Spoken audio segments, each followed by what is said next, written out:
Okay, good day. This is Thumbs United. We are doing our creative stream for Flotations. We are restoring some medium format film from Mexico. So let's get started. Get back to work.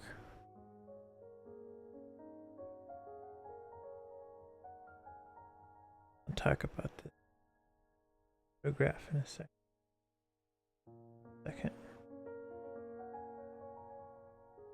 I'm scanning negatives for another project as I do. I might get a little distracted. This photograph is in Izapa, which is a pyramid structure location in Chiapas, Mexico, which is right on the southern border of Mexico. Well, it's on the southernmost tip of Mexico, but it's right next to Guatemala and Honduras. These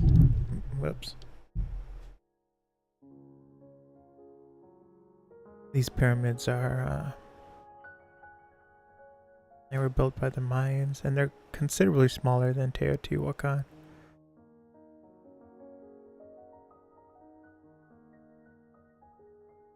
They're these kind of zebra types.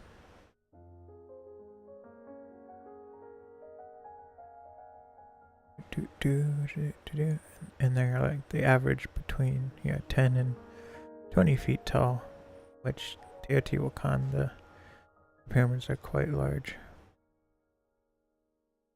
hundreds of feet.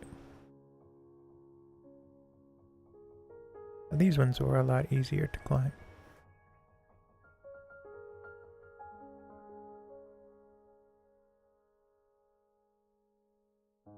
Just trying to make the zebraing from the film a little less noticeable. Not really so much from the film, it's from the way the scanner scans.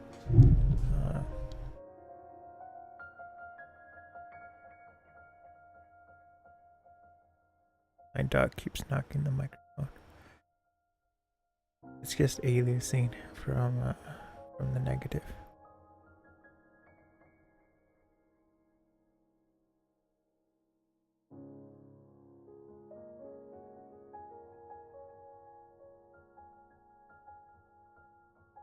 Hill back.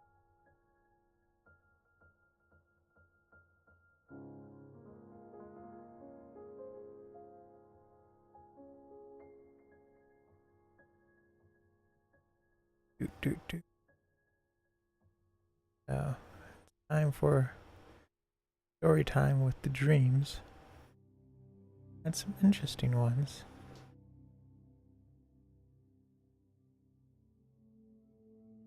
I had a dream.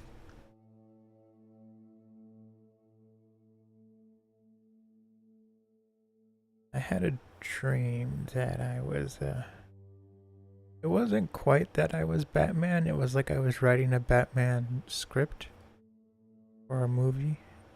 It's funny, because Batman went up against this villain, and the villain wasn't important, it wasn't even described in my dream, but he failed.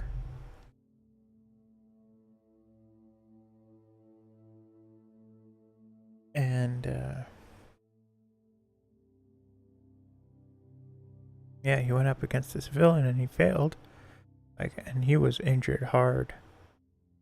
He was out, so he had to be hospitalized and everything. But because he had to be hospitalized, he couldn't go in as Batman. He had to go in as Bruce Wayne. So Alfred and Batman threw his Lamborghini off a cliff.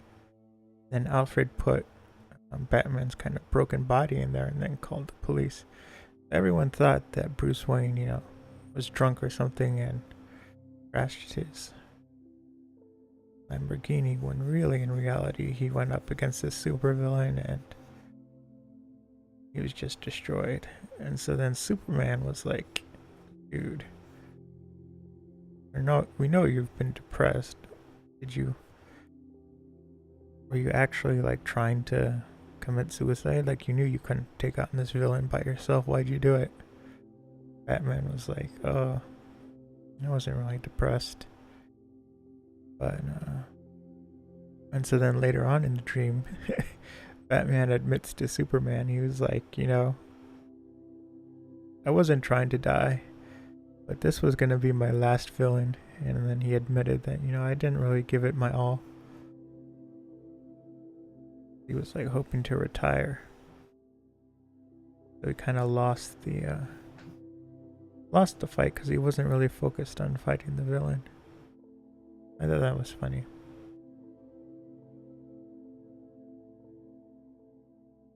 Batman made a recovery and then went back to fight this villain, and he won, and he was like, I guess I can't retire. That was funny because I think the moral of the dream was can't retire. You have to always give it your all if you're Batman.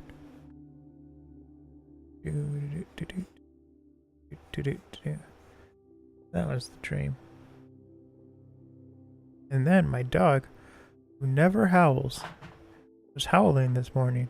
Like, we didn't even know she knew how to howl. And she was just like, I don't know what happened. It was a little concerning.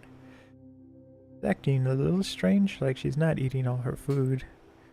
But she's trying to be really friendly with our first family dog. Which is okay. But she's doing like cute things where she will like go get a toy our older dog likes, and then she'll go give it to her.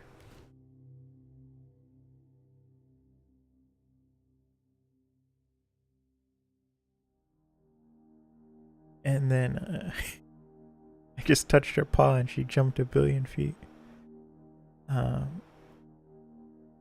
And so she's doing like cute things.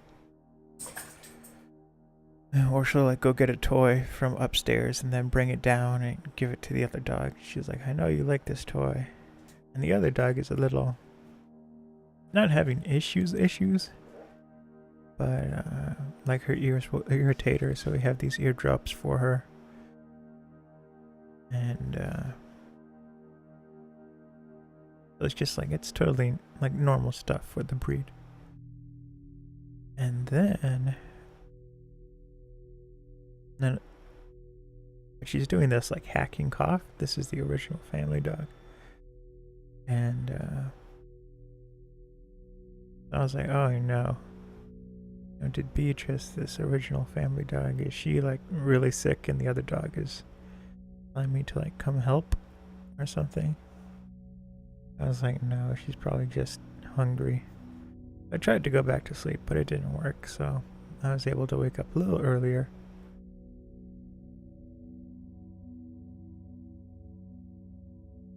Okay, hold on. I have to change something real quick.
Okay, back to work.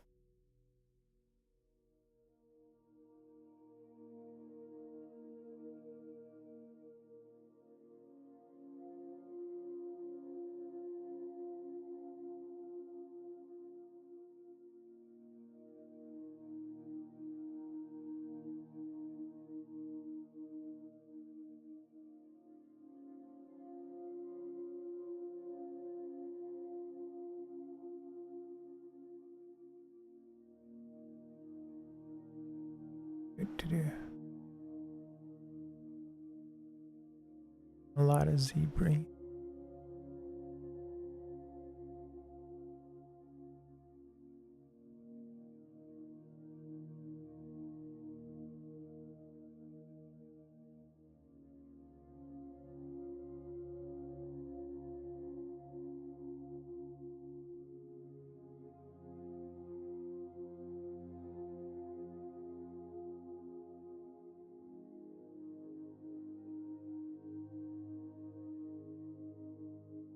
Of it all.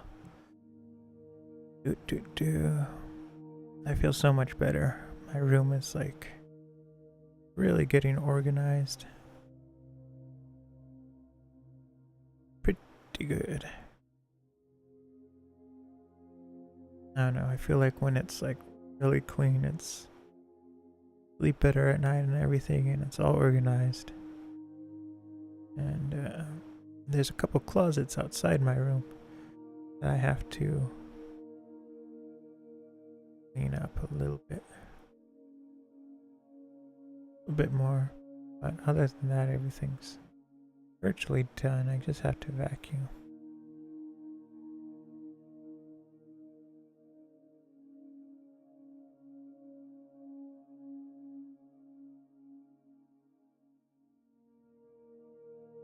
Effect. This is gonna take a while to compute.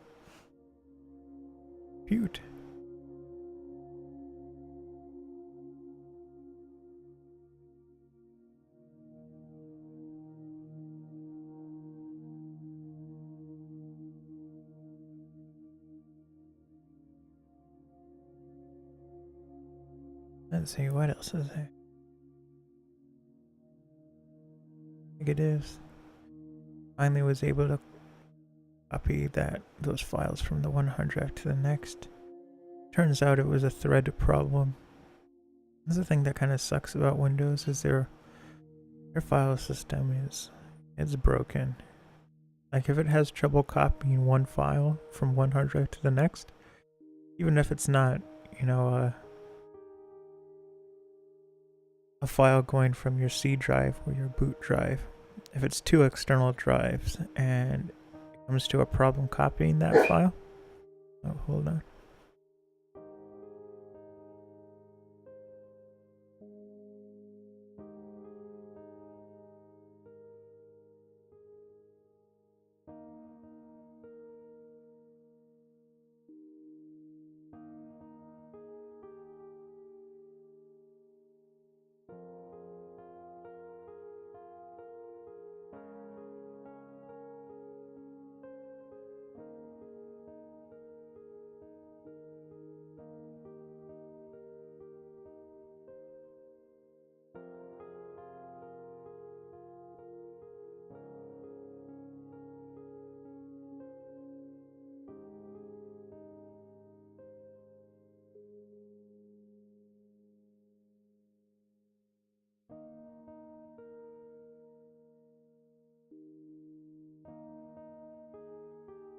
Whoa, that is truly terrible.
Do, do, do, do, do, do.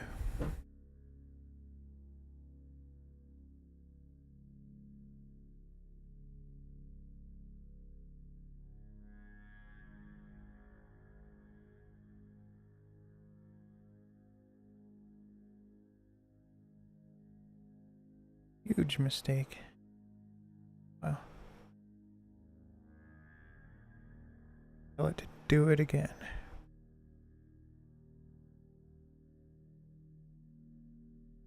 We might have to move over to the clone stamp.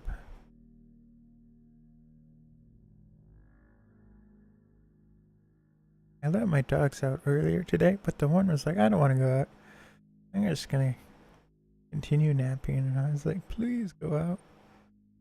He was like, nope.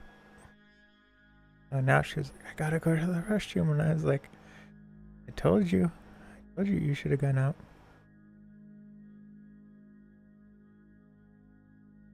That's what that was all about.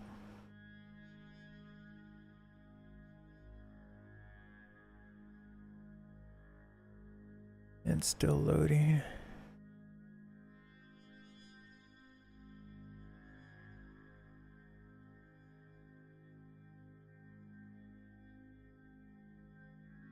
I'm getting excited because I'm about to fly my airplane again. I got a new battery for it because the other one was put. Eventually I'll release the footage, but I was flying in winter and the airplane lost signal randomly. And so when it loses the signal, it thinks, oh, it kind of goes into restart mode. So it will get the signal back almost instantly. But as a failsafe, it won't start the motor because it thinks it's on the ground right next to you. And if it starts the motor right away, then it could chop off a finger or something. So you have to put the throttle down and then put the throttle back up so it knows that, you really meant to start with the throttle on. And so I was flying and it did it 2 or 3 times. And so I programmed a switch that it automatically cuts the throttle off. Well, now I did. Before, I had to do some rigmaroling because I have a cruise control option that I programmed the controller for. And then, so originally what I have to do is turn cruise control off, then throttle down, wait like a second, and then I can throttle back up. But it happens really fast, and so it's okay if I'm flying at higher altitudes, because I can just kind of coast down a little bit and glide. And like the plane is a really slow plane, and that's great for photography. But it's really a glider with a motor, and so it just glides a little bit, and then I do the switches, and the motor comes back on. So part of it is there might be something that occasionally operates on that same frequency. It's not the range. I'm not flying out of range of the transmitter. The transmitter I've researched heavily, and it has a range of 1.5 miles right out of the box. So I think it's a combination of things. I think the antenna is too close to the motor, because the motor emits a lot of electromagnetic interference. So I'm gonna try with moving the motor to someplace else. I mean, not the motor, the receiver. And then there was something else I was gonna do. So the plane's almost ready to go. I just had to fix the landing gear and, like I said, move the antenna to a different location on the plane. Then it will be ready to fly. And I found this great field where there's like three soccer fields like in a row. So it's this huge open space, and then there's a prairie on the other side, which is perfect because it's all flat and there's virtually no trees. There's trees on the side of the park, but not much. So I programmed one switch to automatically cut power. And so if it loses signal again, I just click the switch, and then yeah, it should resync, and then the motor goes up.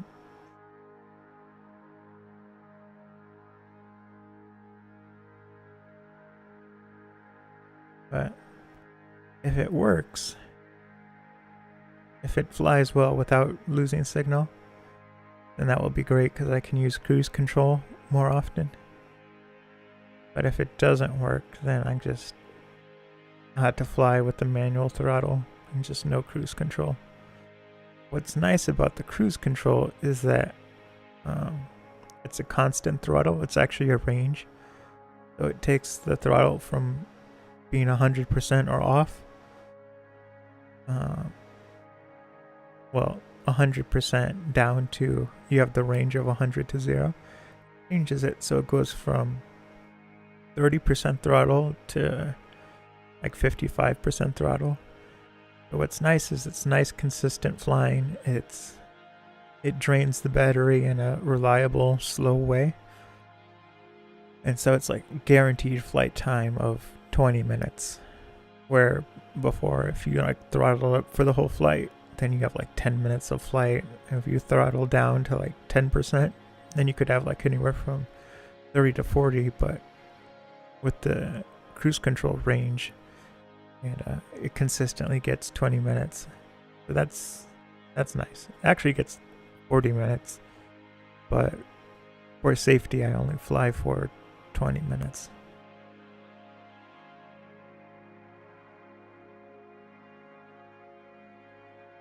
And so flying the flying the airplane is a little scary.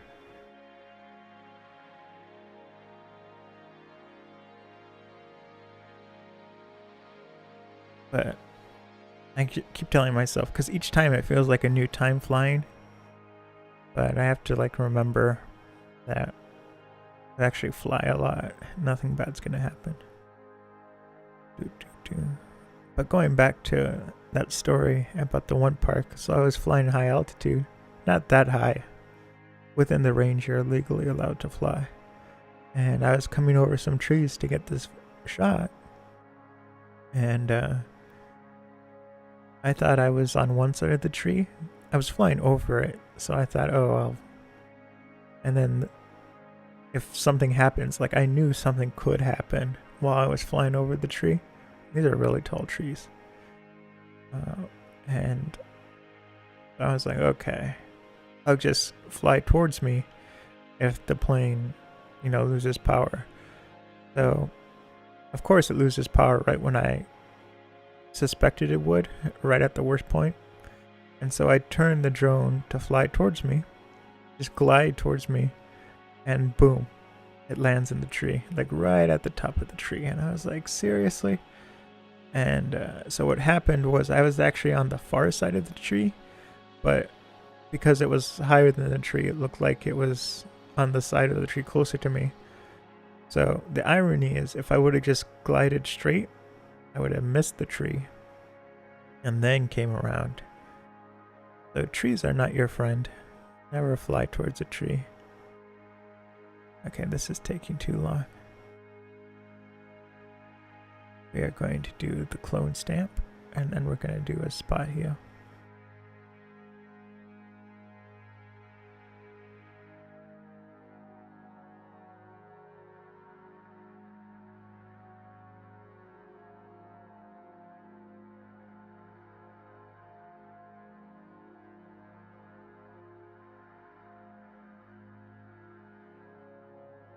And from here,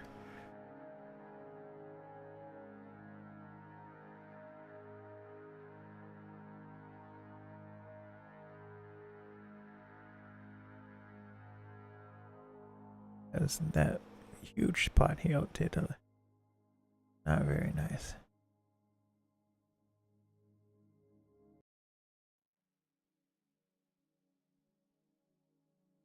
And get rid of these duplicate clouds.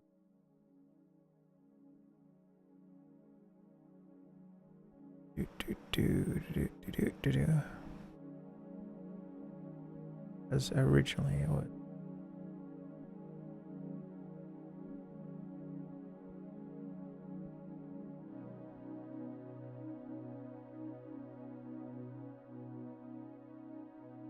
That.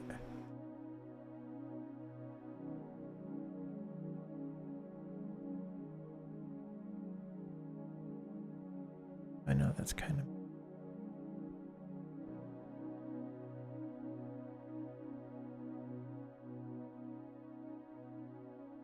Now what we're gonna do... Back to the spot heel.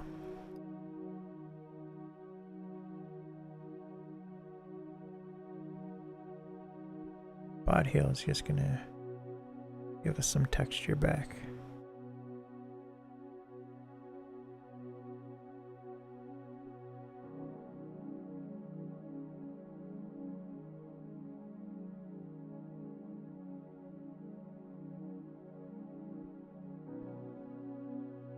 Of course, it's working.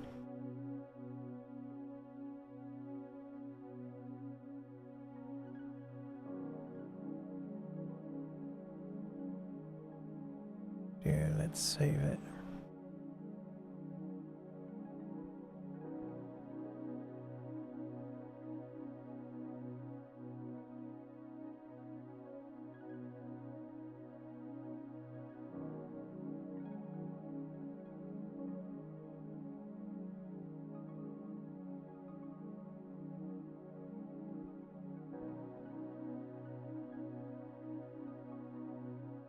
Mm-hmm.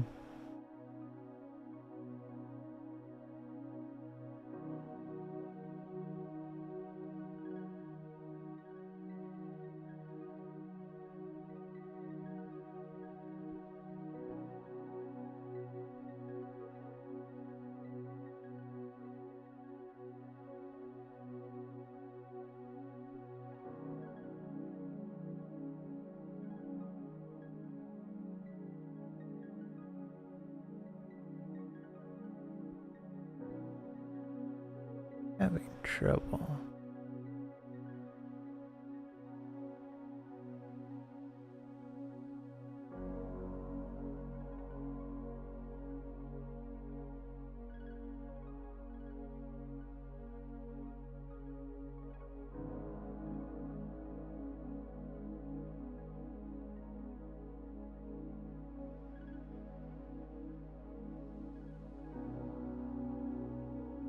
And there we go.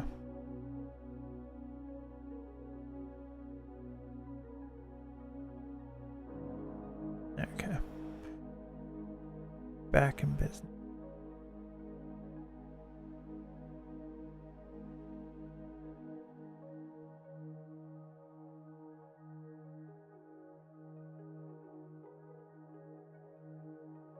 And this is just using the content aware fill. More texture back. Like cheating. It's because I did the...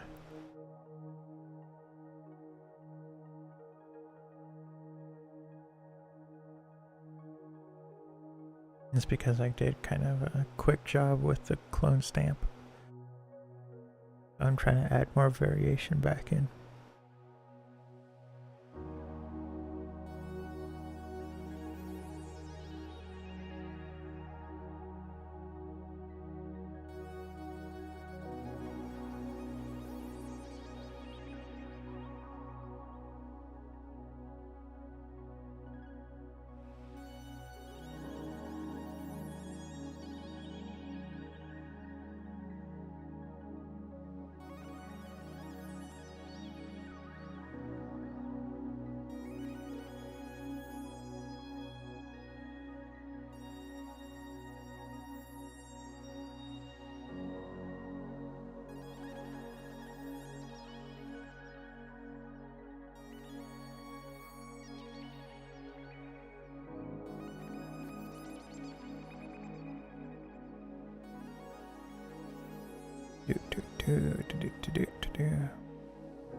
Yeah, I'm super excited for flying again.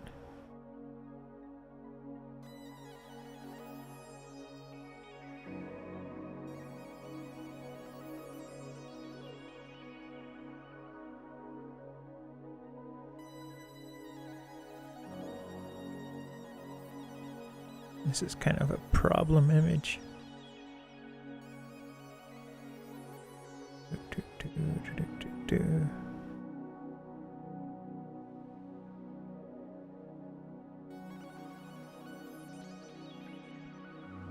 Not dirt, but weird looking.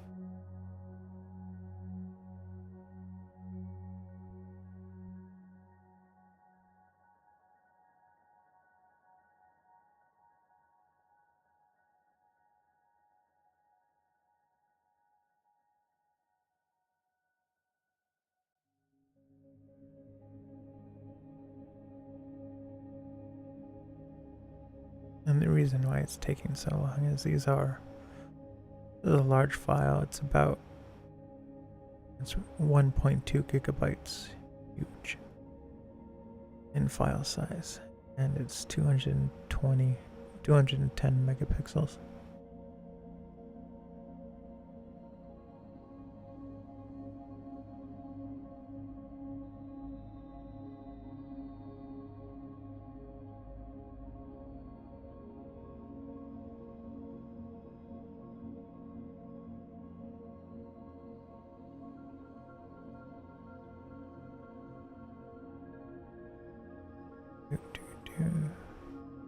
Wish I was flying.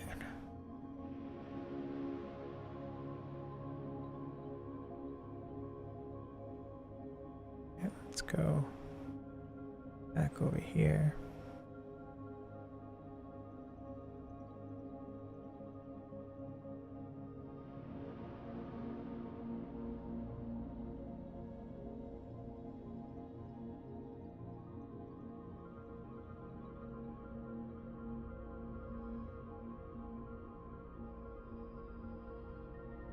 Hopefully it gets the idea of what I'm trying to remove.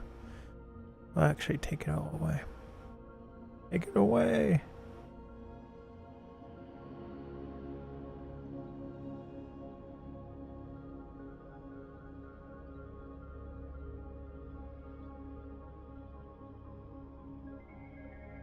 It's already almost Mother's Day, can you believe that?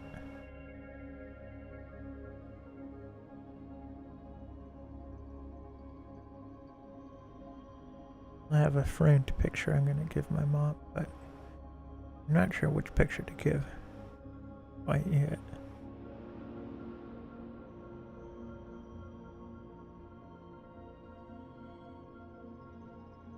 I can't decide if I'm going to do a landscape or a still life. I'm kind of not planning to do a pet photo. He's very picky with the pet photos. And not of the photography, but of the actual dog. He'll be like, oh, it has a speck on its fur. Like, seriously? Seriously? Or, oh, you're slobbering a little bit too much in this photo. So it's like, it's really difficult to do. So I can't surprise her with it. Because,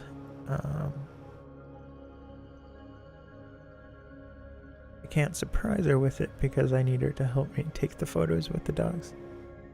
That's going to be its own project, but not as a surprise gift. And I'm excited because I have new mat board, and I already have the frame I'm going to give for my mom, and it has a mat. But I'm going to start framing my silver gelatin photographs. And so what that is actually what we're kind of working on. Black and white film, well, printed black and white film in the dark room is silver gelatin. And so what that means is it's completely analog photography. There's no digital process at all. The film is developed in the lab, and then using an enlarger, that essentially projects the image onto the paper, and it burns the image into the paper. And that's why it's a negative, because it has to burn the opposite so that it will come out as like a regular looking image. And so once you kind of burn it, and it's just a projector that's shown on the paper, and each photo you do it for a different amount of time, and the longer you work in the darkroom, you kind of realize your own style and how you take the picture in terms of exposure. And so the timing you keep the enlarger on, and I get used to seeing the same timing. And so you keep the projector on for maybe my area is about 3.2 seconds, 3.5 seconds that the enlarger is shining onto the paper. And then you take the paper and you soak it in 3 chemicals, and then the just like in the movies and everything, the image slowly fades into the paper. So what's unique about that is, one, it's all analog, but two, each photo is slightly unique. It's not an exact copy. Even though they're very similar, but each one is printed in kind of a unique manner. So I have like 70 photographs that are printed, using this analog method. So I'm getting ready to, one, sell them, but I also want to frame some to look at. Usually what I do is I'll frame a picture and look at it for like a month or two. And then, because I kind of get attached to seeing it, and then eventually I work up the courage to sell it. I'm getting ready to sell a lot of my analog photographs.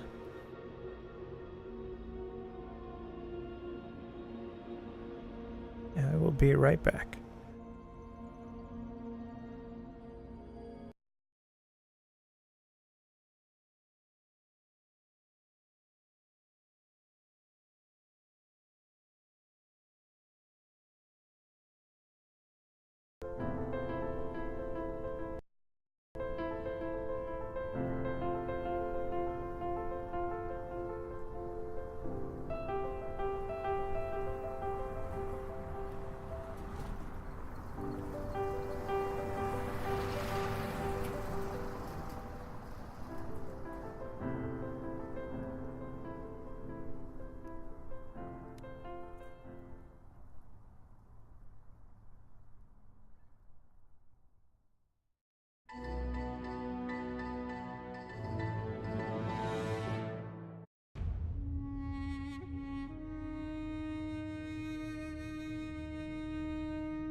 I'm back. So now this film, this negative will go by a lot faster. Bring the brush size down. Do.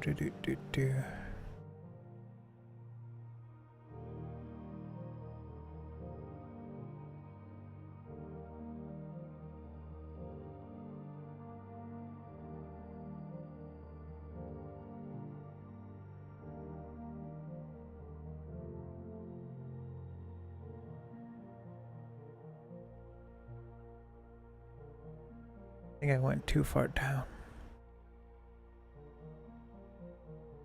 You know, I'm thinking for Mother's Day, maybe I just, well, not just, but maybe I'll finish one of these photographs from Mexico and print them off.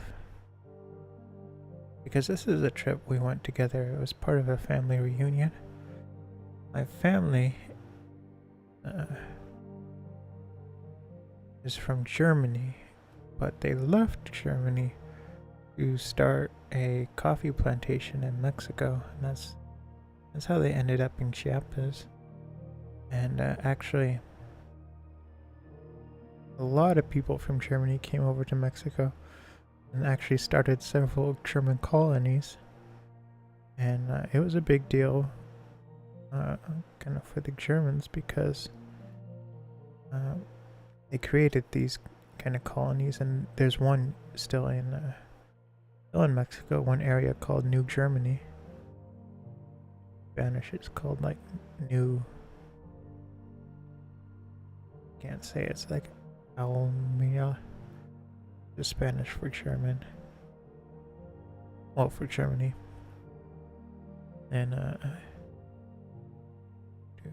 they grew coffee beans, but then my grandmother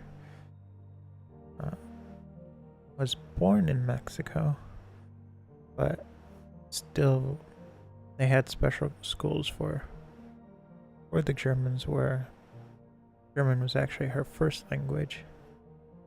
And then as she got older, eventually she learned Spanish.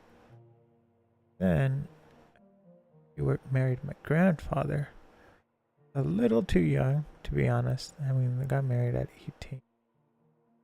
And moved to America, where she learned English.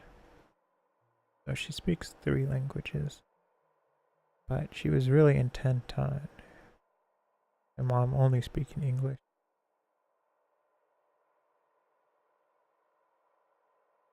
Didn't really teach her Spanish.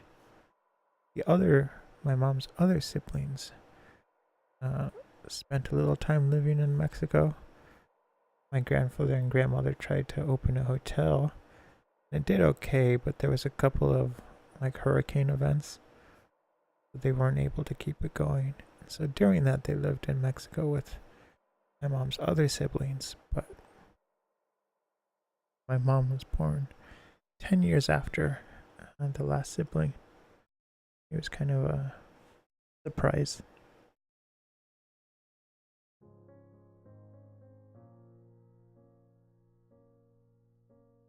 We went,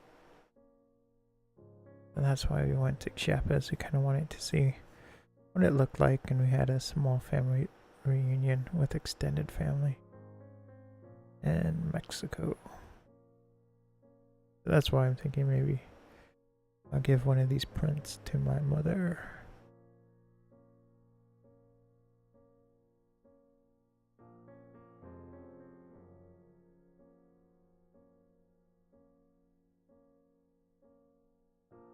There's something else I was gonna tell family.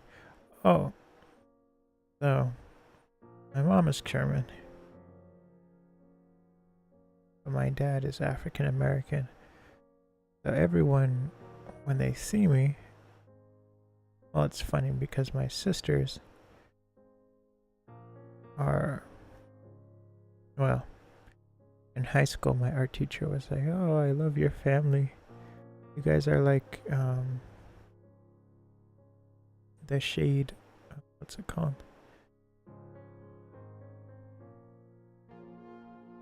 When you start an art project, usually you, especially in high school, you start by creating kind of these shaded boxes that go from light to dark. It's kind of like a shading practice. And so she was saying, our teacher was like, your family is so interesting. You're like, and the shaded boxes, you go from the oldest, which is me, and like I'm the darkest, and then to my youngest, and then he's actually, and the light has the lightest skin tones. The two end ones you would never know were half black, but they're just as black as I am. But when people talk and interact with me, the first thing they always say is, "You're not actually black, are you?" And then I say, "Nope, German," just kind of to throw them off. But I don't know. I guess I'm not the stereotypical black person, and so that throws particularly Caucasian people off. They're like, "What are you?" And to be honest, they kind of seem like disappointed. It's like, oh, we thought we knew one black person, but he's more white than you are. Well, they are. And there was actually a good quote, and it's something I felt a lot, especially growing up. But in the Green Book, the movie that just came out last year, main character was like kind of having like this breakdown, and he's like, I don't get it. I'm not black enough to be black, because he doesn't like, and the pulp culture from like the 1950s and 60s, the classical pianist, and so black people don't really accept him, but then white people think, he's too black to be white, which in the Jim Crow era was the racism during then was extreme in some areas. So he says, I'm not black enough to be black, I'm not white enough to be white. But and that was something that kind of stuck with me. I was like, same.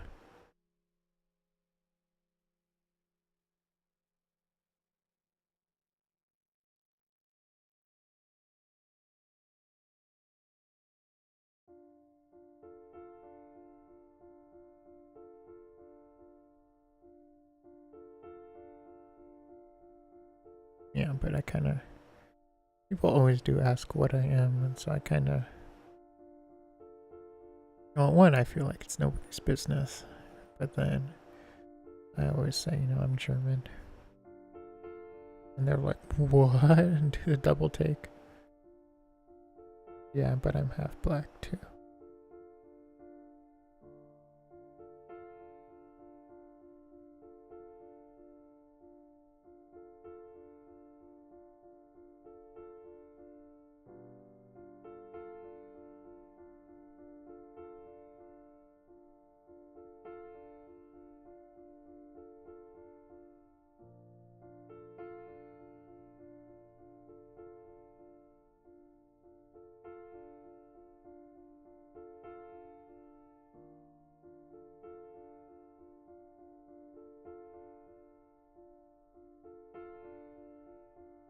Okay, so this is just as a problem negative.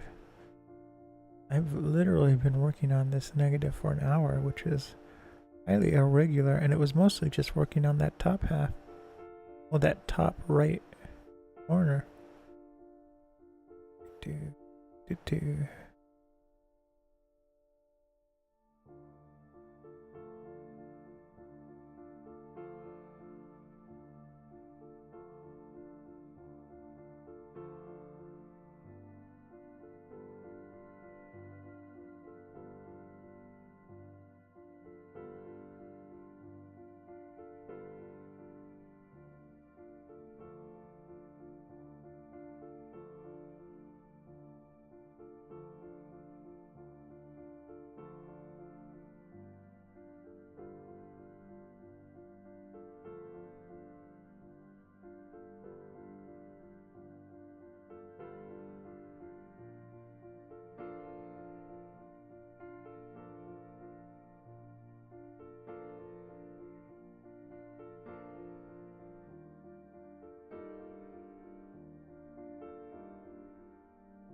Okay, here. Towards the end.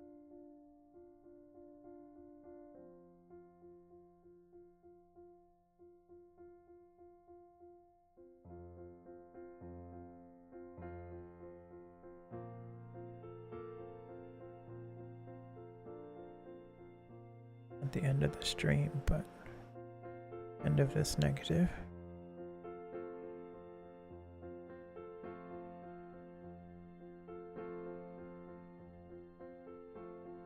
Never did record the rest of Project Newfoundland. Just been so busy with cleaning and everything that I just pretty much what I do is after the stream I clean, and then with the double streams I come back and stream later. Parts that I have to record for Project Newfoundland are, it's difficult to do because it's straight up reading out loud for 2 hours, and so I read out loud a half hour, and I stop, take a break, usually just drink water, and I go straight back to reading again, and I do that. Usually I take 2 breaks for the first hour. I record a half hour break, and then I record another half hour and take a break. And then I'm really tired by the end of the first hour of reading, and my eyes are like getting dizzy from staring at the screen, reading off my iPad, and then which helps a lot because I can make the font size as large as I need, and I need a large font. Like, my eyes are horrible.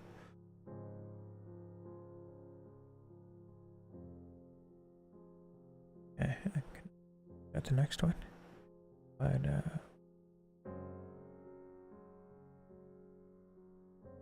I'll be right back.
Okay, I'm back. Going back to Project Newfoundland, re-editing it, kind of re-releasing the series. Not the hardest part. Like, I love writing a lot, but that was the part of the workflow that was taking the longest, and it was really kind of hurting the YouTube channel quotations, because YouTube really rewards you if you post twice or 3 times a week, and I was only able to write the script and get the episode out once a month. And so kind of a workaround I did was add the 2D version come out, which is just regular video. And then I would have the side-by-side 3D for 3D TVs. Side-by-side is standard format for 3D TVs. And then finally I would have the VR version, which is a 3D film formatted for VR goggles with the VR goggles with your smartphone. And so what's nice about the 3D VR is that you don't really make too many 3D TVs anymore. There are a few 4K 3D TVs, but not many. So with the VR, you can take your cell phone that you already have, and then I have a list of the VR goggles that are pretty good, and they cost about $15 to $20, and they're high quality. They're very comfortable. I have a pair called the VR box, and they still make them. But yeah, so that way you can view, VR with in 3D. You can also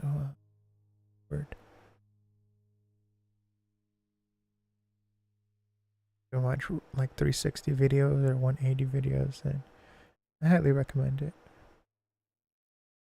I have the iPhone 6 Plus, so it's an older phone. It still plays VR videos pretty well. I highly recommend it. Not the iPhone 6 Plus. I mean, it's an okay phone, but don't get it now. Get something current.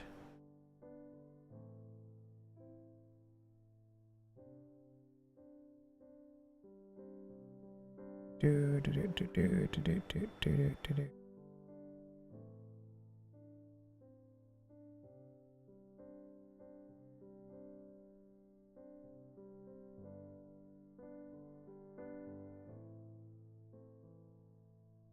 2 more after this. Try to do 3 or 4. This is number 2.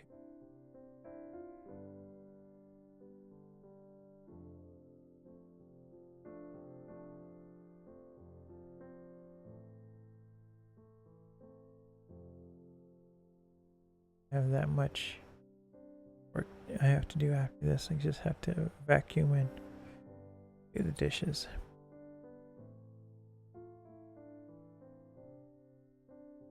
I'm like an expert dishwasher. Dishwasher currently doesn't work. Yeah, so I have to do everything by hand. It's fine. That's what I've done 90% of my life.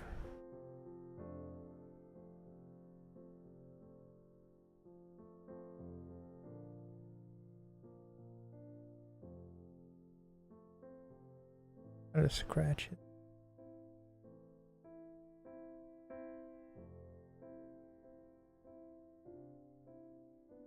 Do.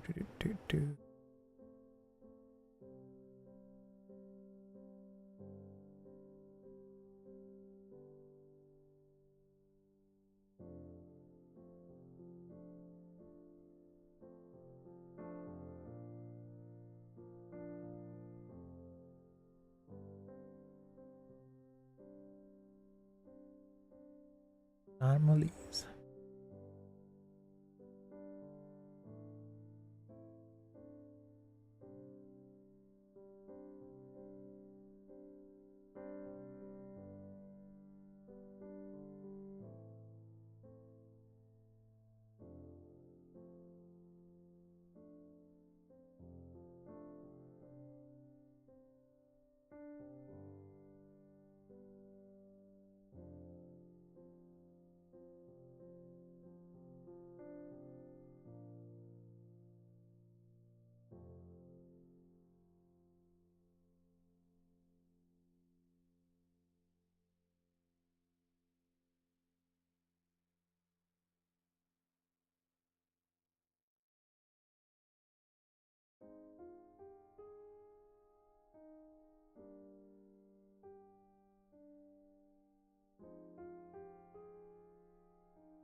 This one's moving much faster.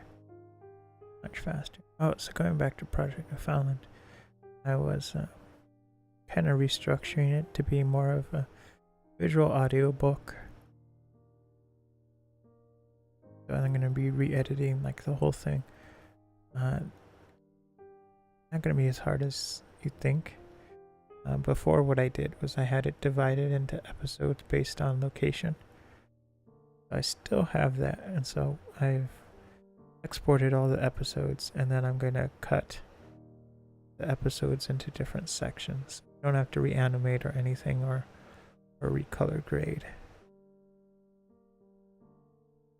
Then once it's ready, it will start to come out once a week. And there should be about 24 episodes. Last 4 weeks in a month.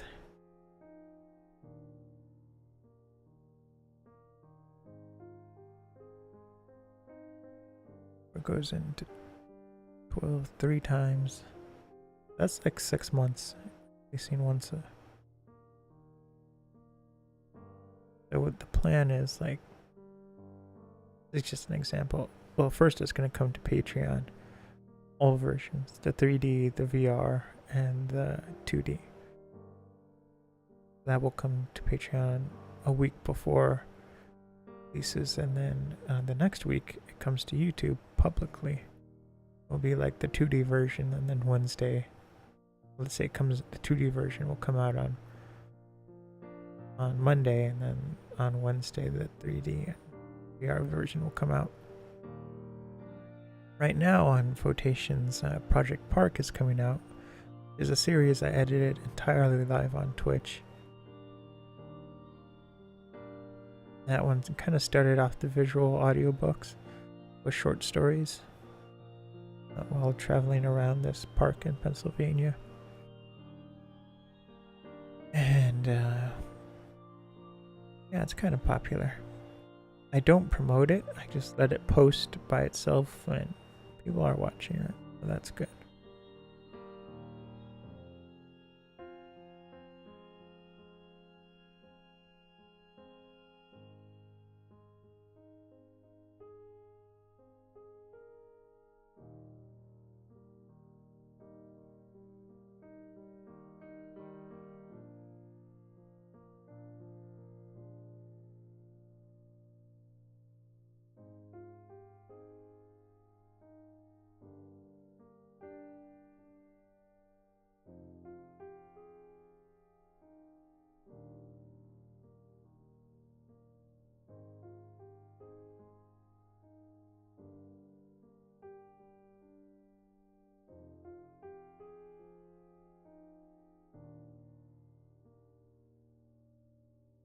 So, another plan with Project Newfoundland, and then the video project we're going to edit live on Twitch at Sleeping Spring.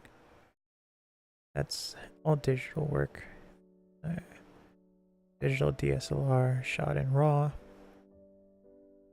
4K video footage, and then there is a separate 3D version and a separate VR version. Not going to be like Project Newfoundland, which is a 1-for-1 episode. The 3D version is going to be completely different from the VR version, and that one's going to be completely different from the 3D version. 2D 4K version is going to be different than everything else.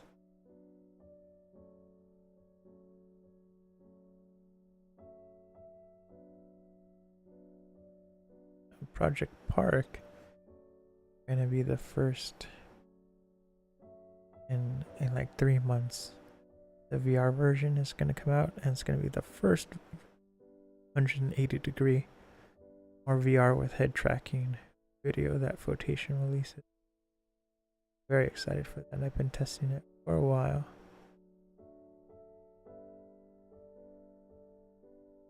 Right back.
Okay, I'm back.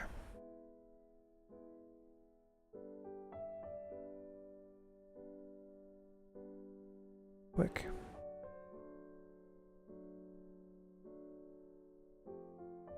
So I'm kind of ahead of schedule with Project Aerospace. I was gonna wait till like 6 months to release first in a series, but that one's gonna be a visual audiobook as well. And so I'm getting ready to edit the last section of a video.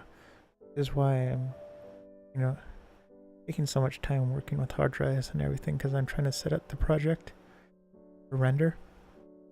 I actually work a little bit differently than other video editors. There are video editors that kind of work the same way I do, but I work with placeholder media. So I edit a low-res copy of the footage, actually a little bit under standard definition. I do the color grades, the edit, and everything over it, and then I submit the editing file to my Linux box, which is kind of like it's kind of like if I upload the file to the cloud, and then the Linux box, which is a low-grade server, will render the video project. And so that allows me to stream while my projects are still being rendered, because they're not being rendered on my main computer. They're being rendered on the Linux box. And the Linux box is actually incredible because it's mediocre hardware. In 2008, I have 3 Linux boxes, and two of them have a 6-core processor, AMD 6-core processor, running at 2.8 gigahertz and 2.6. So that is kind of slow for what most people would use for rendering, but I'm able to, because it's on Linux and the way it renders, I'm able to render 4K footage, 3D and VR stuff, because I wrote the software for it. Takes advantage of the hardware, and it's more efficient.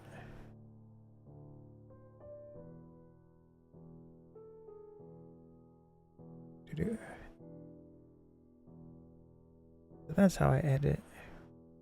But I like to edit the full series first, and then I submit the entire 20 episodes to render. Then it takes like a week because it's plugging and chugging, and it's all done at once. And then I schedule the uploads to be released, and then everything's kind of automated. That way, once it's done, so I get to focus on the creation process. Everything's always rendering. And then I took over. We had a family computer, an iMac from 2008, 2009, and the graphics card died, and couldn't get it working. So eventually I installed Linux. I told Linux, just don't use the graphics card. Just use the CPU for graphics. And so that does take a little bit of CPU power away to just run the graphics. But good news is that I can, use it as a kind of slower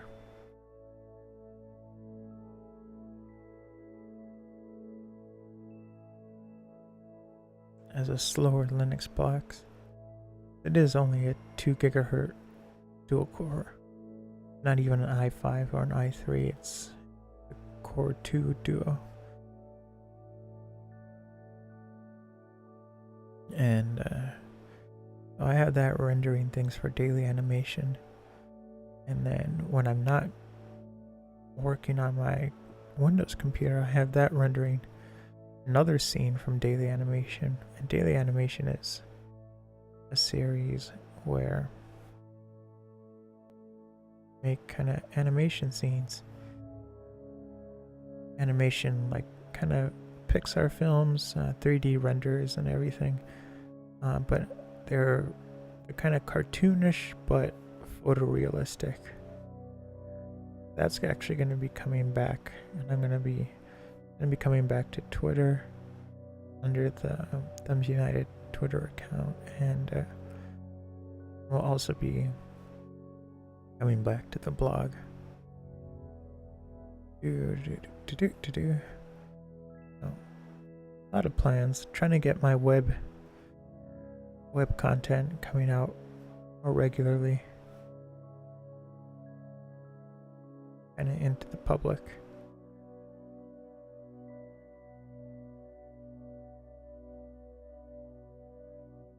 I have to recrop this a little bit. We'll do it now.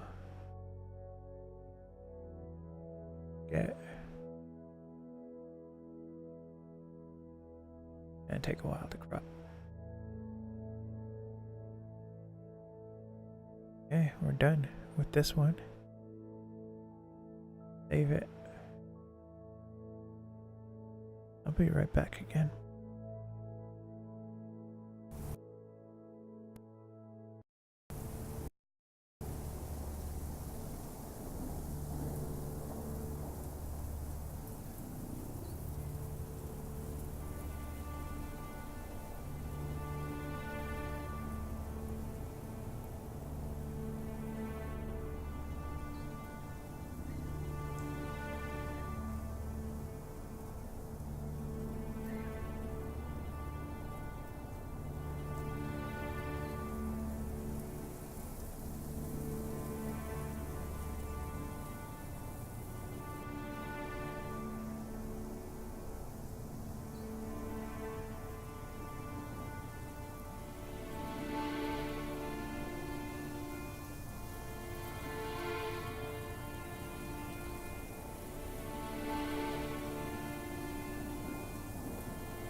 Okay, let's get back to work. So yeah, actually, that's the other thing I have to do today is I'm getting all the old archives of daily animation. I'm gonna be putting that publicly on the store. I don't expect anyone to ever buy daily animation prints. They're there mainly for archival purposes. That's kind of the whole purpose of the Flotation store, is a public archive of all the works I do. And if you like, you can buy the prints, but I don't really expect it. I'm going to be focusing more on real life, IRL galleries and everything to sell my work. The website does spread awareness. I'm gonna try to post things publicly, feelings and opinions on art, specifically my art and why I do it. A lot of my work I kind of post without comment. People like it, but I want to start talking about the reasonings behind it and what art means to me, why it should be celebrated. All that, the whole reason why I started the Master of Art website was it was supposed to be a website dedicated to creating art daily and focusing on and bettering yourself. Yeah, that anyone could be the master of art. It was just a matter of practice. What you really needed, you didn't have to have skill and be good at art. You just had to want to do art.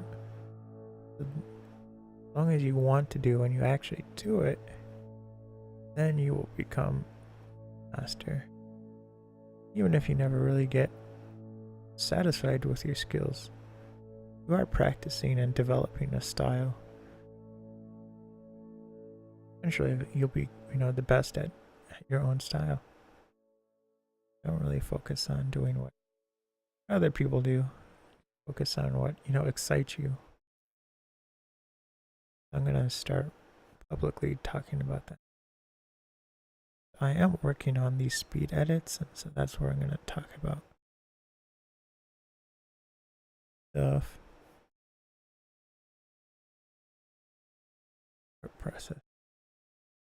First series is gonna kind of be like photography is art too. A lot of people scoff when and I don't tell them I'm an artist. I just tell them photography. But whenever I go to an art gallery, people are like, "Oh, what kind of art do you do?" And I'm like, "Photography." And they're like, "Oh, photography." With photography, you have to be. People expect a kind of a uniform style of fine art photography, and not what I do. I mean, I do fine art photography. This is fine art photography. Focus mainly on composition.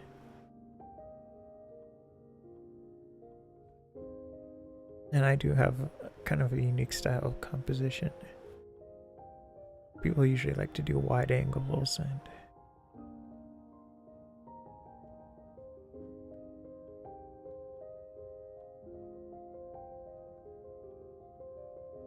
people usually like to focus on wide angles and shallow depth of field, and I love shallow depth of field, but my work is mostly using telephoto lenses for landscape, which is that's not common at all. Most people use a wide angle lens for landscape photography, but I use the telephoto because it removes a lot of distortion that you would get from a wide angle lens, and then it also focuses with a high amount of detail on a certain section of area. So I really compose my photography to show certain sections and have certain focal points. And so I kind of developed that style on my own. Then I started doing this project on Ansel Adams, and he is like my #1 competitor. He is kind of like my arch nemesis. I say lovingly. Why it's computing so. Cancel this. Like stuck computing a tiny section. And so my sisters are like, they roll their eyes when I start talking about Ansel Adams. But they're like, don't you think it's kind of bad that the one person you kind of compete with photography wise is dead? It doesn't matter. I have to kind of hold myself to his standard. But anyway, I was doing this report on him for art appreciation in college, and it was funny because a lot of the things I kind of developed on my own, he developed on his own too, and I'm like, ooh, stealing my style, which technically I'm stealing his, but I did it accidentally. So he did a lot of work with telephoto lenses and large format prints. And then he even talked about how he came to that decision, and then I was getting excited because I was like, yes, somebody who understands photography as I do. That was exciting.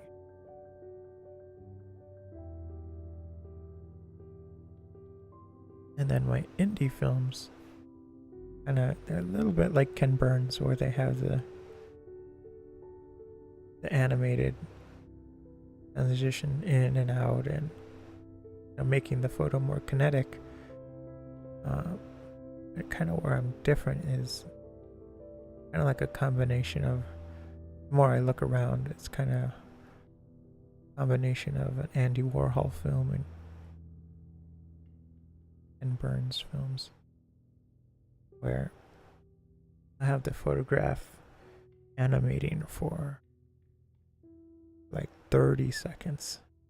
That's a long time, especially when you look at other videos, especially on YouTube, where you have jump cuts and regular cuts like every half a second or 3 or 4 seconds. It's very not focused. Part of the reason why I do a cut every 30 seconds, these really long transitions, because I want you to like look at the photograph though you're in an art gallery, like it's gently moving, but you're in an art gallery. You would take the time to look at a photograph or a print or a painting, at least 15-20 seconds. You'd really spend like a minute or so. Observe every detail. A lot of people, when they go to the art galleries, they don't. Just one to the next to the next. Which is okay. You really have to appreciate. So that's kind of what I would do with the animations. Take the time to look and explore the image. And it's not for everyone. Mainly because a lot of people don't have the attention span for that. That is okay. I mean, I understand. And people want, really quick, edited, 5-minute videos. That's not what I want to do. I want to do things like Sleeping Spring, where it's an hour and a half video of like kind of avant-garde content, like no audio. I mean, no narration or anything, just photography and video and ambient sound. That's what I would like to create all the time, but a little too much to expect somebody to watch that. And I'm trying to keep content around 20 minutes, 20 to 30 minutes, especially for Milwaukee project, which we edit the photographs in Project Live, but it hasn't come out yet. Kind of in its final stage.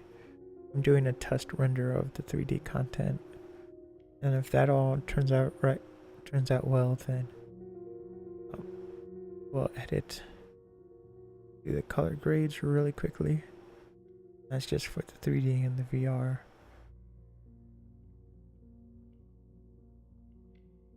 Do the voiceover, it will be done, so it's very close to being done. But the kind of timetable is Project Newfoundland is going to come out a couple of months. I'll be starting next month. June it will start coming out publicly, but earlier to Patreon.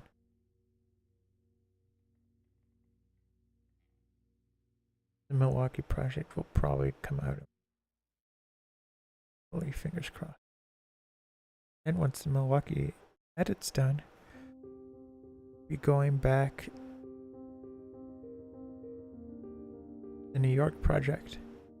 Hopefully, fingers crossed, I'm able to make it to another location or another project that's going to be similar to the Milwaukee project.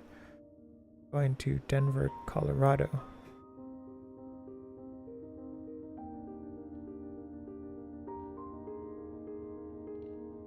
The Denver, Colorado trip is kind of up in the air. We don't know, one, where we're going to keep the dogs. Two, we don't know what we're going to be doing with my grandmother. She requires a lot of care, and I used to take care of her solely by myself, but I can't quite do that anymore, because before she could, dress herself and everything, but now she's having difficulties with that, so my mom usually helps out with that. So with Milwaukee, she was able to dress herself and everything. So I would just say, okay, get dressed. I'd get dressed, and then I'd feed her breakfast and everything. You can walk a little bit, but not throughout the city. So I would push her around the wheelchair and take photographs, and it was very nice. She enjoyed. She likes traveling and getting. But I don't think I'll be able to do that by myself in Denver, Colorado. I don't know if I'm going on that trip with my mom. I might stay home and watch the dogs. I kind of accepted it. I can work on Project Aerospace stuff.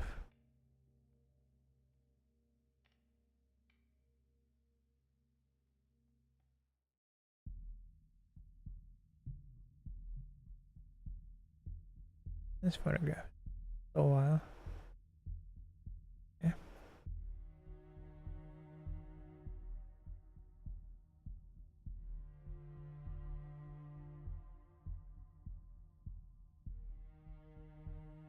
Trying to save up.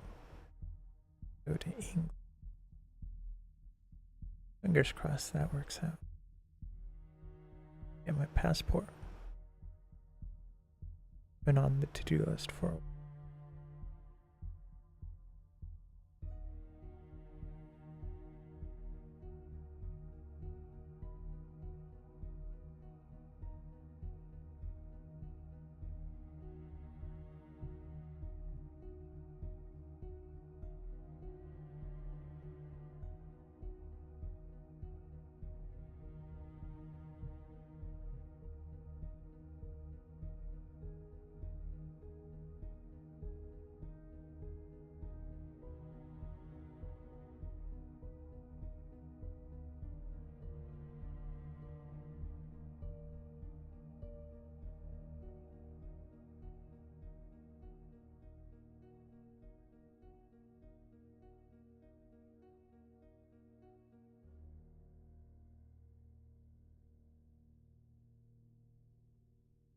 Another project I'm playing with the idea is I'm planning on doing more musicals. Like Mass Effect 2 the musical.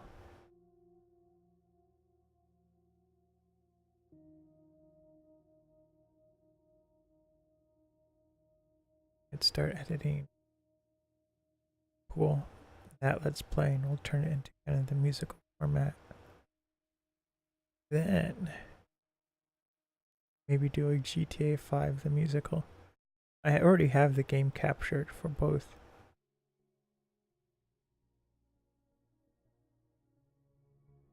For Deadpool the game and for GTA 5. I have the entire campaign story mode of.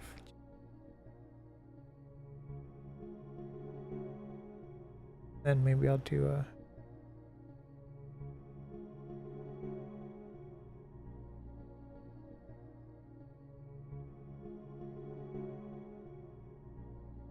Maybe I'll do a Uncharted one.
Time to get quarter of the way done with this negative. Been fun. Unlike that top right half corner, right hand quarter of the other negative we worked. That was rough. Didn't think we were gonna pull through.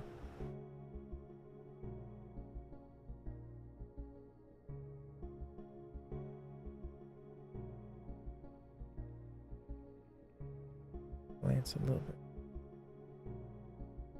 bit faster.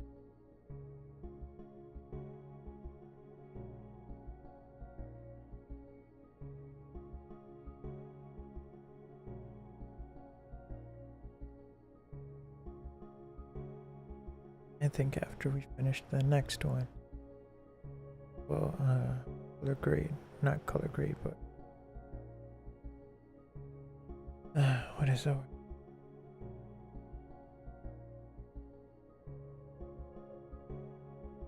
We'll tone map, edit the shades and tints and tone. Not really tints, but they're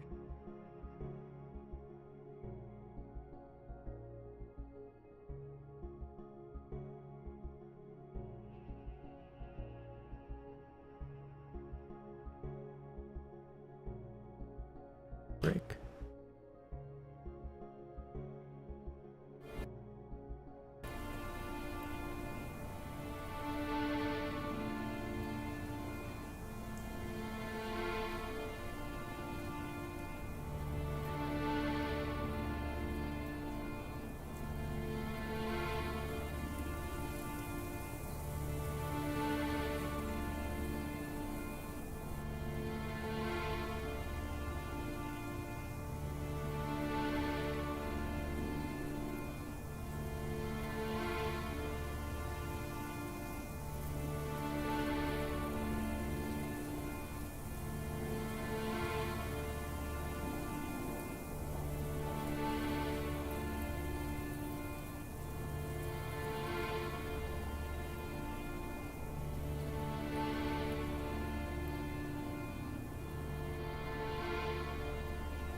Okay. I had to grab a piece of cheese. I was starting to get noodly. Getting the shakes. I haven't eaten breakfast yet. I usually can't eat straight up in the morning. I wait till like lunchtime to eat, but it's like 3 o'clock. I have beans and rice already prepared. So right after this, I'm gonna eat.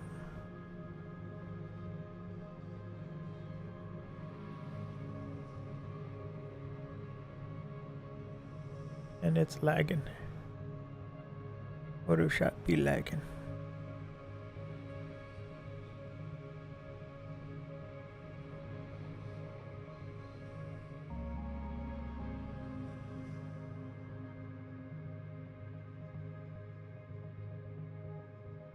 I think what we'll do is we won't do one more photograph.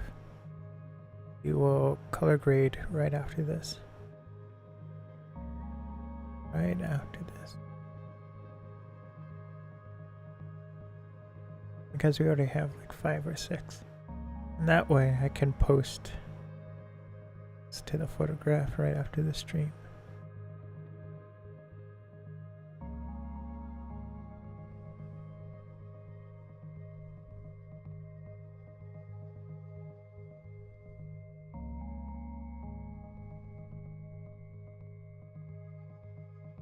And I think this is going to be the last stream of the day that I have cleaning to do. And I'm picking up my mom from the airport tonight. I can't stream at 9. I was going to stream video games at 6 p.m. But that doesn't give me enough time.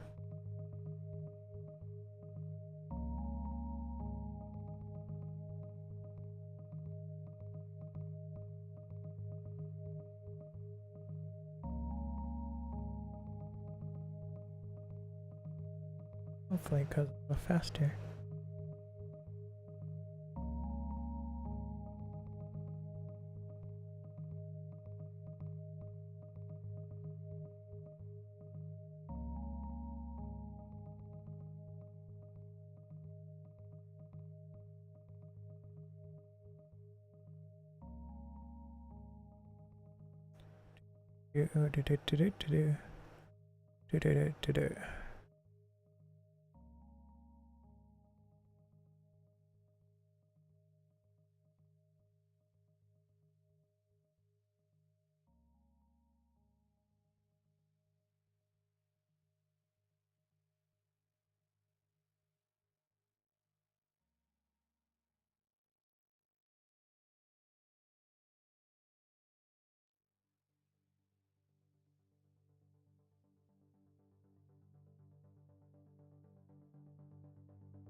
This is kind of what I was talking about.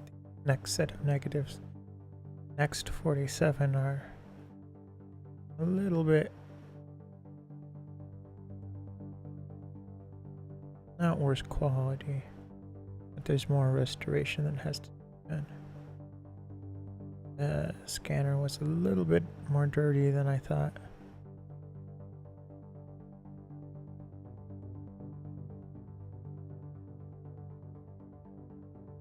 And there was a little bit more scratches on the neck.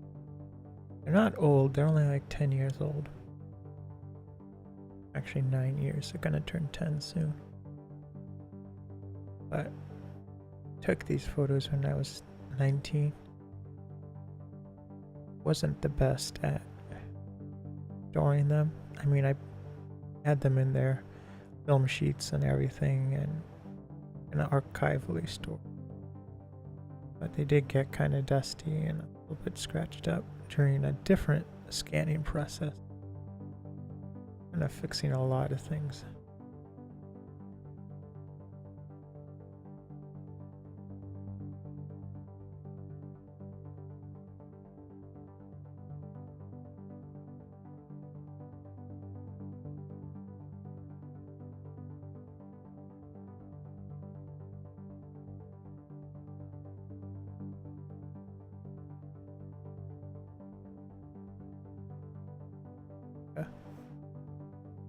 coffee plantation.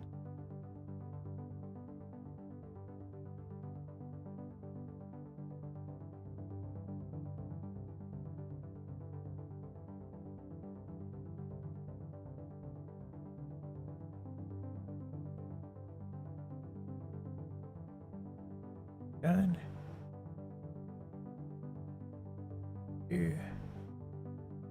Yes. And it's getting easier to stream. I got really sick. I had to go to the doctors.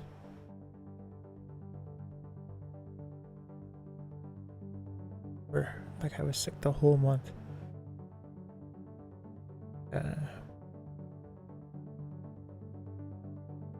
Found out it was because I was like beyond vitamin D deficient.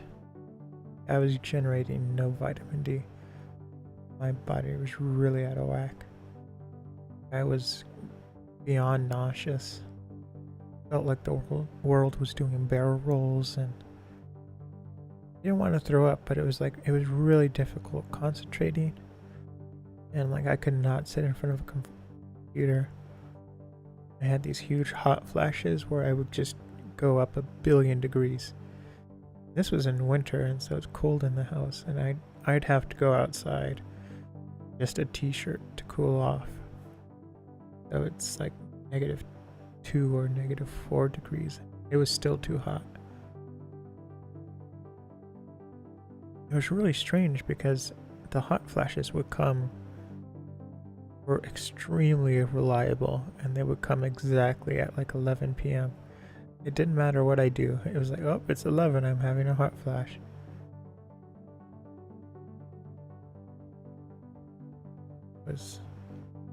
That wasn't very good.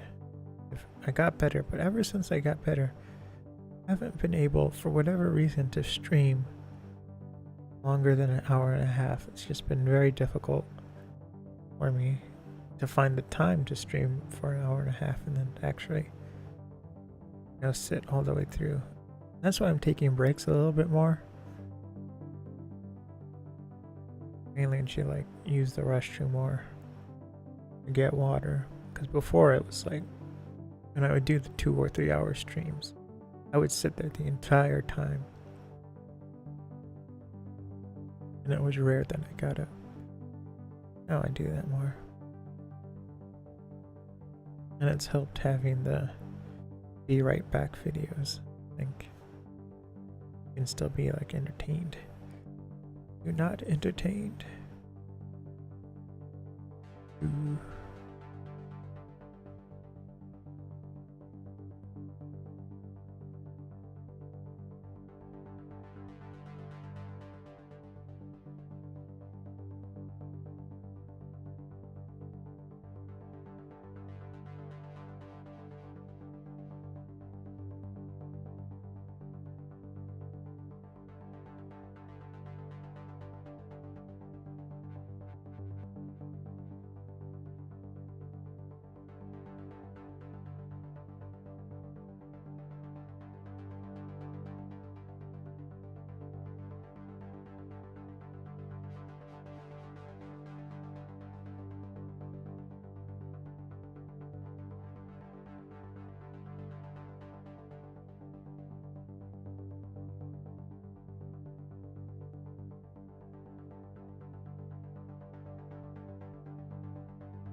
And then we're just gonna have to double check this. I think I see some problem areas in the navigator.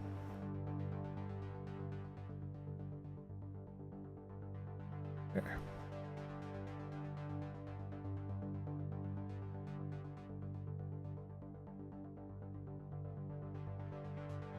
The white roof. Done with this. Save it.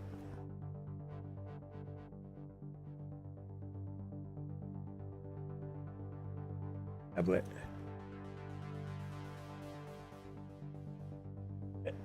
Not color grade, but shade grade, I guess.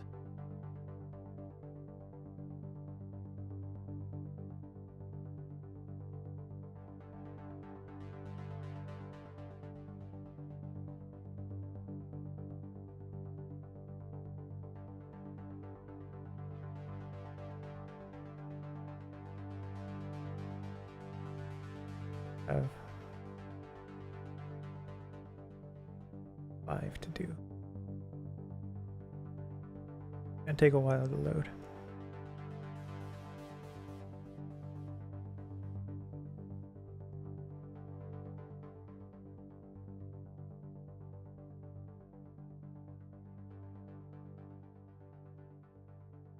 Still loading.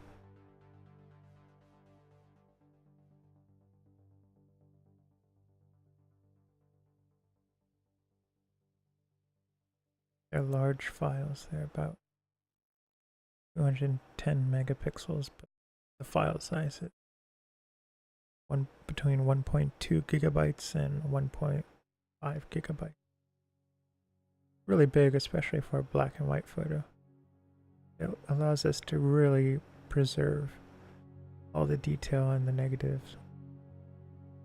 We don't lose quality while converting from the physical analog negative to the digital file. And it is uncompressed TIFF.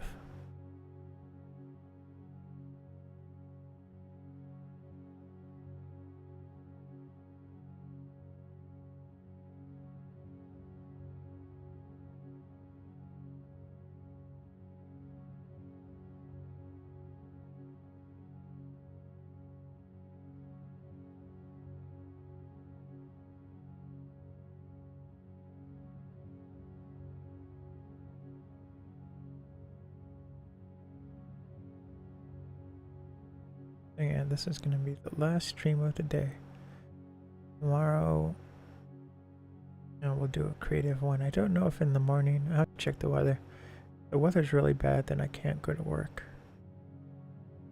I mean, I'm working outside, and so there is no work when it's raining and stuff. We'll see.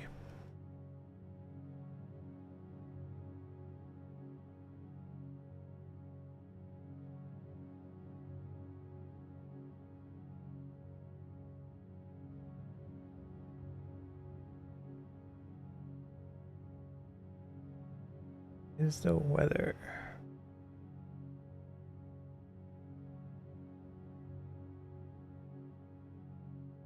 I have work tomorrow, so I'll be streaming around 9 p.m. Eastern time. Yeah, so first things first, bring up exposure.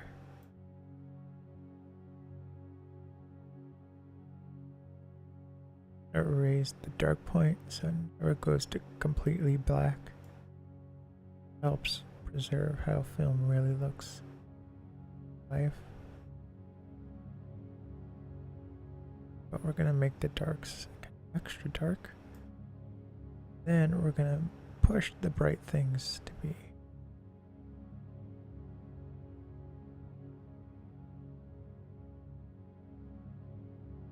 add a little bit of fill light, so it's going to make the darker areas a little bit brighter. Because of that, we're going to slowly bring the exposure back down a little bit. Now we're going to add darkness. Too much to brightness and reduced. A little too dark. Simultaneously too dark and too bright.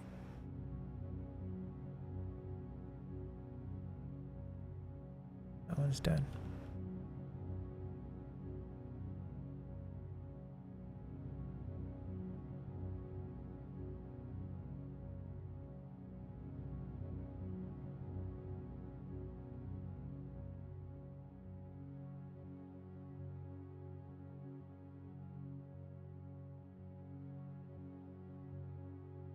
it's kind of going to be it's kind of the same area and same exposure.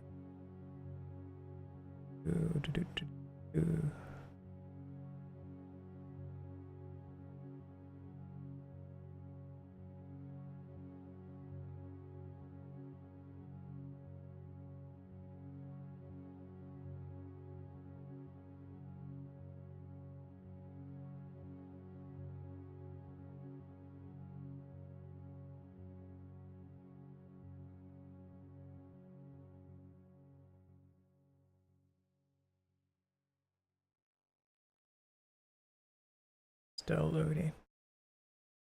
You can't see it. There's a loading sign.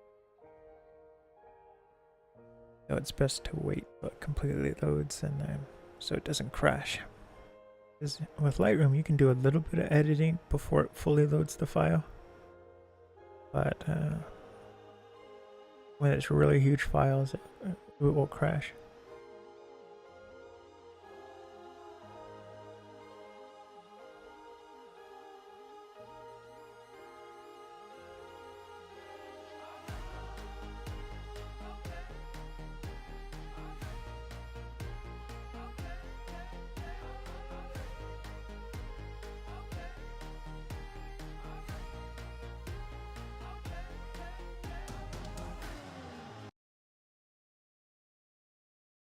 Was too high energy for me. Too high.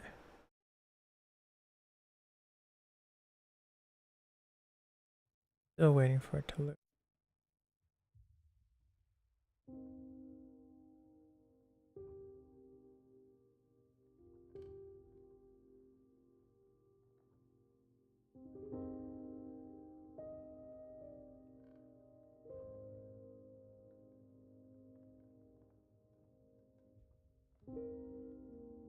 Oh, here we go. I think it's gonna work.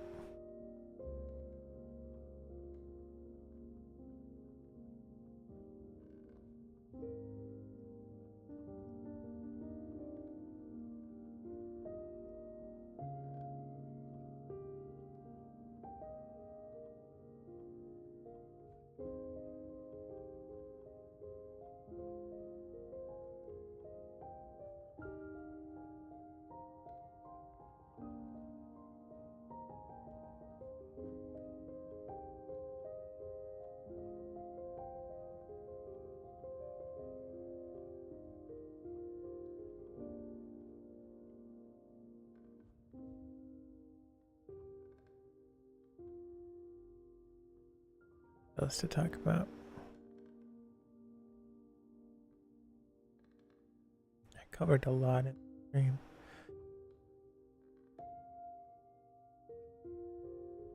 Got a lot of file management stuff to do. Working on another project kind of offline. Going around this park in Flint, Michigan called Stepping Stone Falls. Really interesting and it was a lot of fun to do. Here we go. Finally loaded. And it was shot all in winter, but because it took so long to film, which was on purpose. Because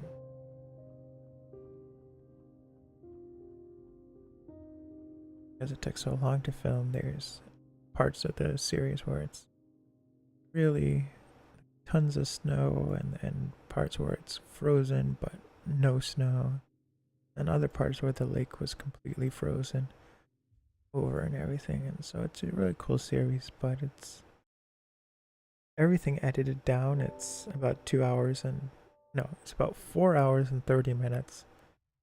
And I'm going to divide that into 20-minute chunks. But the edit is done. I just have to do the color grades for it. And I have to find some script or narration to do. I don't think I'm going to be writing it. I think it's going to be a visual audiobook. But that should become not pretty soon, but within 2 or 3 months. Kind of as a surprise. And I'll be streaming the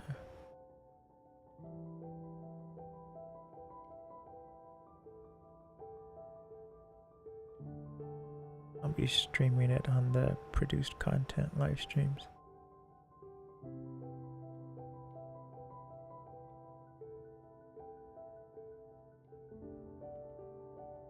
A little bit.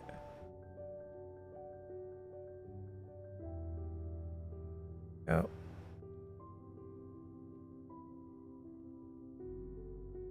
3 more to go.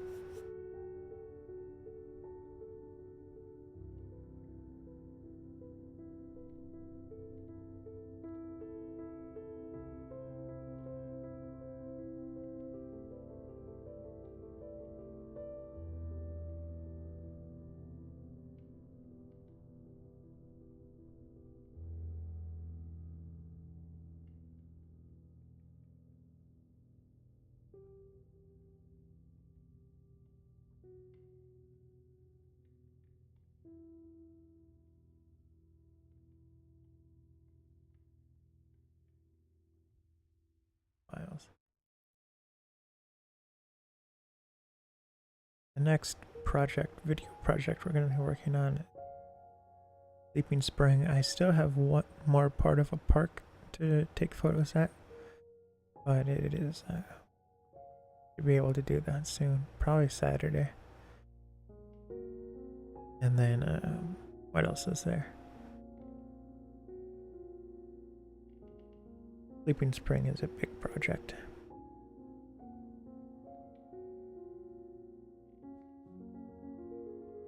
The film previews are going to come out. The Oahu previews are going to come out soon. Just have to set them up on YouTube and then actually announce the schedule on the LCD production schedule. It looks like it's really empty, but it's not. It's actually really full. I just haven't had time to make all the events public, and I'm doing something else where I kind of trickle out when I announce they're going to be public. I give like a week in advance notice and stuff, especially for Patreon content, so everybody knows when the stuff will be coming to Patreon, what month. Then later today I'm going to be working on my blog for daily animation and all that stuff. Right back.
Okay, we're back.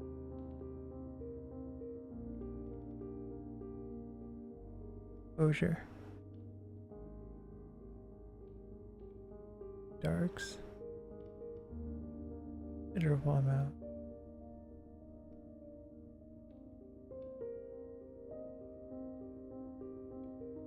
And the opposite how we hit it.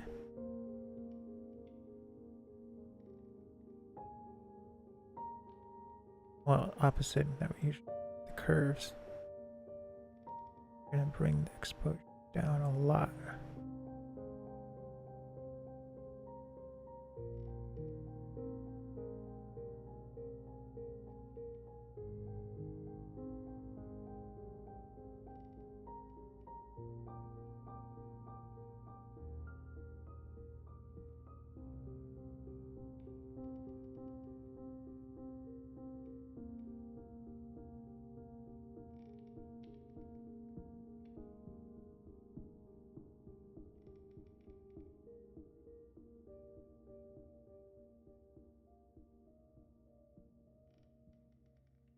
Recovery.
All this.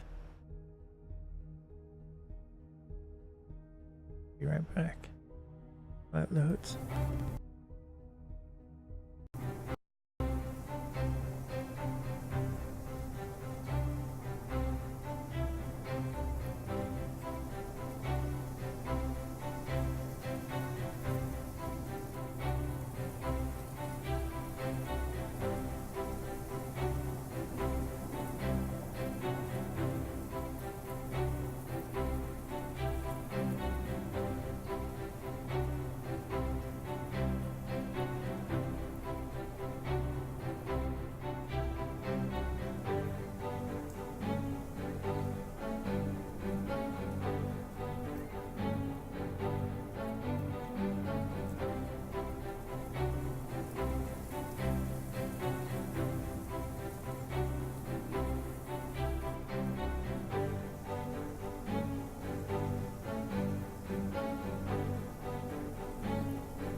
Okay, we're back.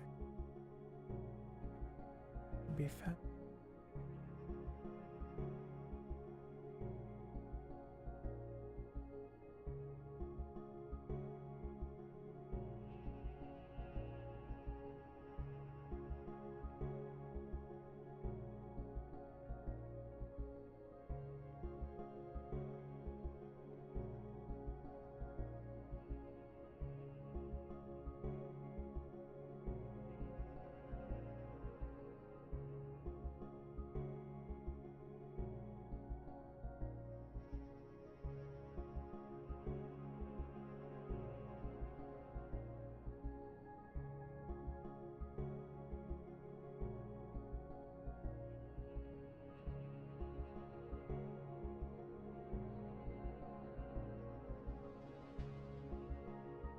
And that one was done. Last one. This is one of my favorite photographs from this series.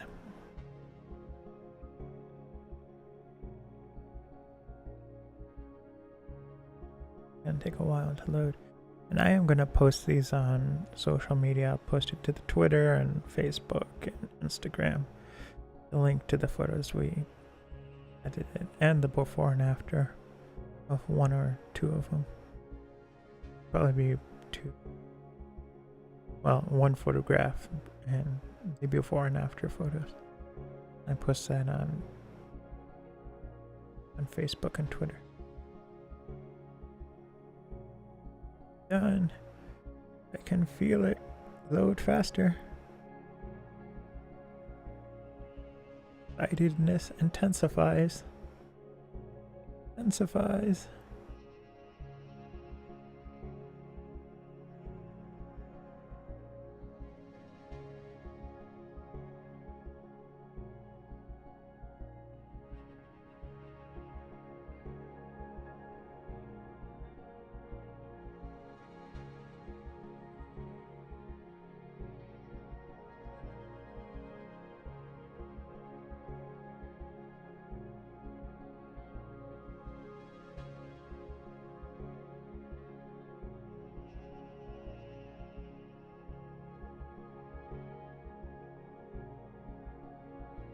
Can do it.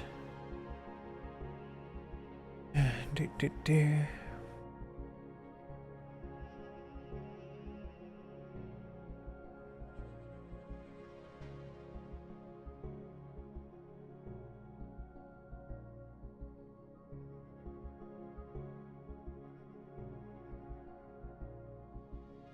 Found a bird's nest in the patio. That was pretty cool. I saw this bird hopping around and it kept coming in the patio and I was like, why are you coming in here? So then I found the bird's nest and we have this kind of trough and we're gonna put soil in it and everything, but we have a couple of plants in there right now and it's not full. They're a potted plant in a potted trough and so it's not full of dirt, and so it built a little home between the. That's pretty funny. Like, it must have built the house quick. I don't think it was there last week or even last Monday.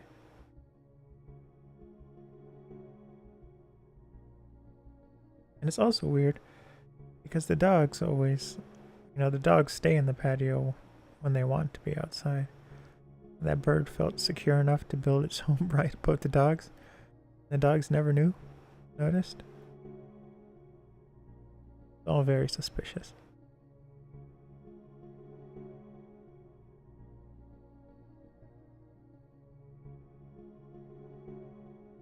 I want to thank everyone for coming out. Tomorrow I'll be doing a live stream, again working with the medium format negatives, restoring them and everything. And that will start at 9 p.m. Eastern Time. Hope to see everyone there. Had a lot of fun this stream. Nice, coming back to streaming. It's funny because I get a little anxious when I'm not streaming. I feel very comfortable streaming creative right now. Everything. We're gonna start maybe on the weekend doing ASMR live. We'll see. I'll know by Friday. I have more people scheduled to contend with. That's why I don't quite know what's happening over the weekend.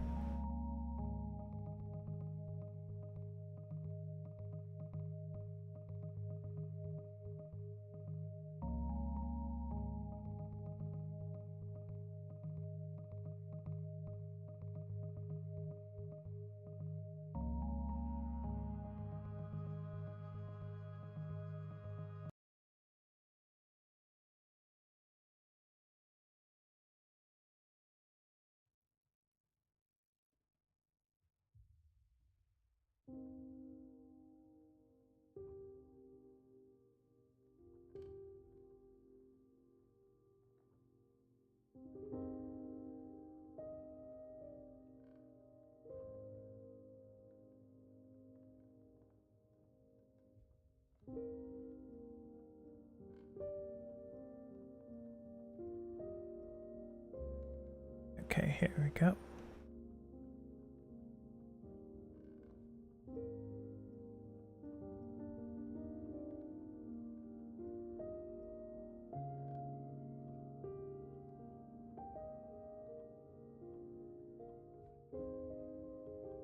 Point. Get a little bit.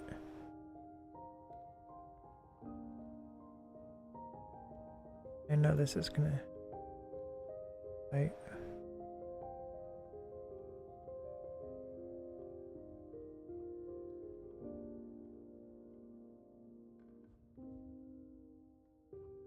Or the contrast. Brighten up. Oh, done. Thank everyone for coming out. Everyone tomorrow at 9 p.m. for our next creative stream.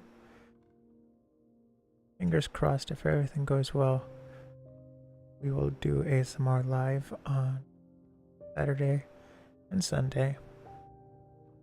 And we should be doing another creative stream Sunday. Thanks for coming out, and I'll see everyone later. I'll be posting this to Twitter, the photos we just edited on the store, which I use for archiving, and then also the before and after on Twitter and Instagram. So hope you see them there. If not, you can follow. It's okay. See everyone later. Bye bye.